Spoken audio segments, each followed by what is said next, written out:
welcome to another episode of Ask the Expert. Today I have the pleasure of being with a buyer agent specialist, Jason Galbraith with the Mayer-Harman Real Estate Team. Thanks very much for joining me today, Jason. It's my pleasure. Thanks for having me. So today we're going to be talking about giving in an offer and getting it accepted. Certainly there's a lot involved in that process in both the search offer and the follow through. Can you tell us a little bit more about that process? Absolutely. So I wanted to circle back to the last episode that you and I shot and just give everybody the same start of information. We are in a very strong seller's market, especially if we're talking within a 2-hour radius of Toronto. Inventory is very low, demand is very high. So what does this mean? It means as a buyer, we have less leverage in a negotiation going right into something than a seller for a properly marketed and priced property. So we've had our consultation visit. We're ready to go. You have your pre-approval. All our ducks are in a row, and now the search is on. So what this means is based on the criteria that you've been giving your agent or myself, if you're working with me, is the search is ongoing. And we're going to go see some homes. It's really important to get some showings under your belt. Now, it has happened on a few occasions, especially in the aggressive market, where I have a client buy the first house they see. And in these situations, they were very wise purchases, but it's not something that I encourage. In fact, I would advocate that you get some showings under your belt with your agent, even if they're not the perfect property for you, but at least you can hone what the market is giving you at the certain price points and zero in on your perspective of value. It's important to know the baselines of, have an example of something that is inferior value and something that's superior value to whatever property you're going in on. With it being a seller's market and inventory being very low, there is a tendency for days on market to be very low as well. It's very important that you're quick, and this is a market that lends itself well to the bold. So early bird catches the worm. What I mean by that is once the search is on, if you're getting an inventory, some inventory sent to you, and you look at it and you're like, oh, this could be cool. This might work for me. Call your agent, text your agent, get them to book a showing right away. This isn't a market where you can be like, oh, it's a Monday and we'll go see it on Sunday. It's not that kind of market right now. In fact, it's more of a market of let's make sure we can get in here within the next 24 hours. And this brings me to, so the agent will be doing searches for you. I search for my clients every day, but it's also imperative that you own your search. You need to have an active role in this and be looking at inventory. And when inventory is being sent to you, you're responding quickly, promptly, and accordingly. Just to make sure we can get you in the door. That's the first struggle, is getting someone in the door before it disappears. Which brings me to my next point, is talking about preemptive offers, bully offers, offer presentations. So in this market, sellers have the leverage and have the ability to hold off offers and schedule what's called an offer presentation date. So we're listing on a Monday. The following Monday, we're accepting offers at 5 p.m.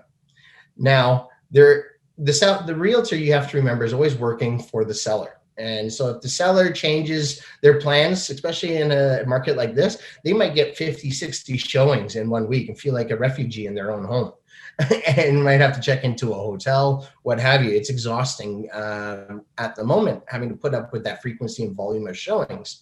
So it might very well happen that on the Thursday, instead of the Monday, they might decide, you know what, we've had enough showings, let's accept an offer. So when your agent looks at the brokerage remarks on a listing, it might say offer presentation Monday at 4:00. But there could be a magic follow-up sentence that says seller reserves the right to entertain preemptive offers.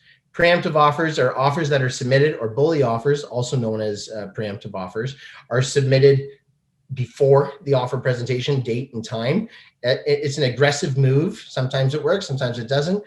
Typically, a bully offer is generally minimum asking price, and typically is as clean as possible in order to try to stand out and deny the seller the opportunity to have more offers. So that's important to know.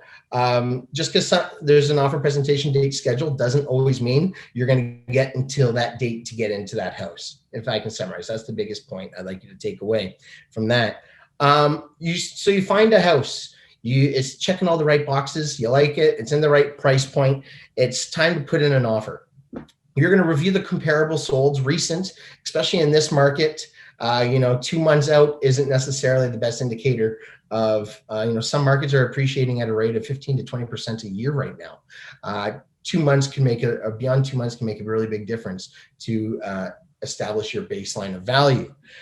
So review the comparables, making sure that you're having constant ongoing communication with your lender, your mortgage broker, especially if you're going in with an aggressive offer. It goes a long way to have that communication. Call your mortgage broker, be like, I'm going in at this amount. The taxes are this amount.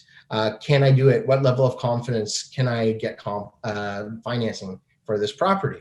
I find that these calls go a long way, especially in a market. Now, I always advocate for conditions, but unfortunately, we're in a market where we're not always afforded the ability to get these conditions. So the more communication you have on the front end with your right people, the more confidence you can have moving forward.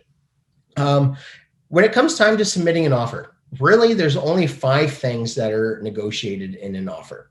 Price. Obviously, this is typically the most paramount factor negotiated. Closing. In my experience, closing date is the second most important factor for making your offer stand out. Chattels. This refers to appliances and inclusions like window coverings, light fixtures, washer, dryer, all those kind of things. Conditions. Whether or not you have conditions, that could be, if it's a regular residential purchase, it could be a conventional home inspection, financing inspection. Vacant land in some special properties might have a solicitor review. There might be accounting, general due diligence conditions. There are various conditions that are out there. And the role of a condition is to protect your deposit, which we'll talk about in a second, to allow you to do some more due diligence on the property before firming it up. So, for example, say we have a 5 business day home inspection. That would be a heck of a feat right now. But say we had a 5 business day home inspection accepted. After acceptance of the offer, conditional acceptance of the offer, we have 5 business days to bring in a professional, do your home inspection. Say you did not like what you saw in the home inspection. You always have 3 options. You can walk away, you can accept, or you can sign back. So you can either walk away, accept it, or say you want the seller to take on a few renovations or take on a few things. You would sign it back, waiving the condition, but subject to accepting whatever terms it is that you're adding on an amendment. So these are things that can happen. And again, the role of a condition is to protect your deposit, which brings me to my next 5th and final part of the offer, which is negotiated, which is the deposit.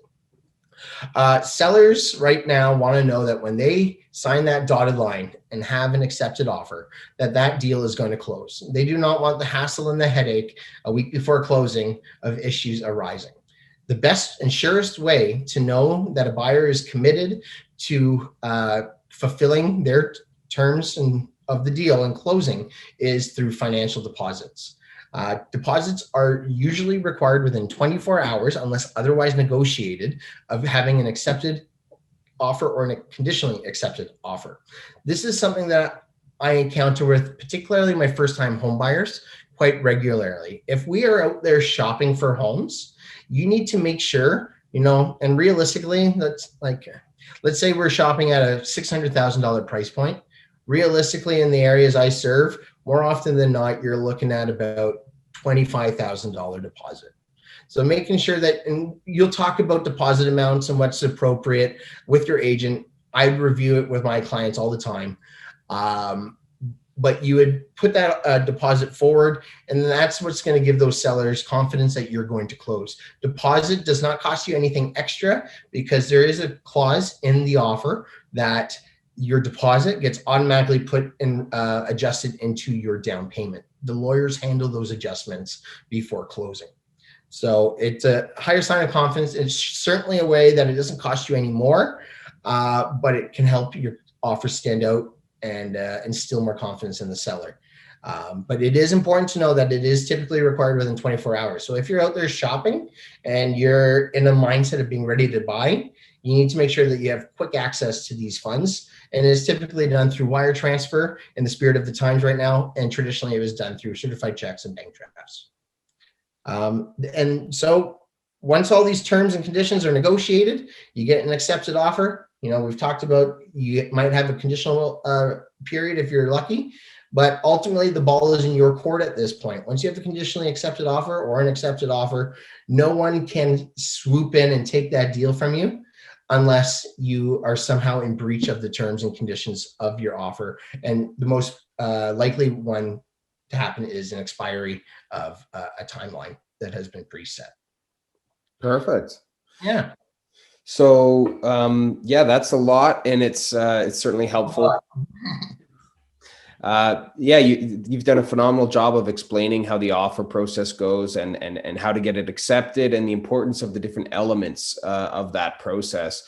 Thanks very much, Jason. Really appreciate your time. Obviously, you are a buyer agent specialist, and we can see that in your thorough explanations. Everyone stay tuned for our fourth and final episode with Jason on Ask an Expert. Next episode, we're going to be talking about after the deal is done as it relates to getting an accepted offer. What's the process after you've got an accepted offer and all the way to closing? That's what we're going to be talking about on our next episode. Thanks again, Jason. Take care. Thank you. Bye.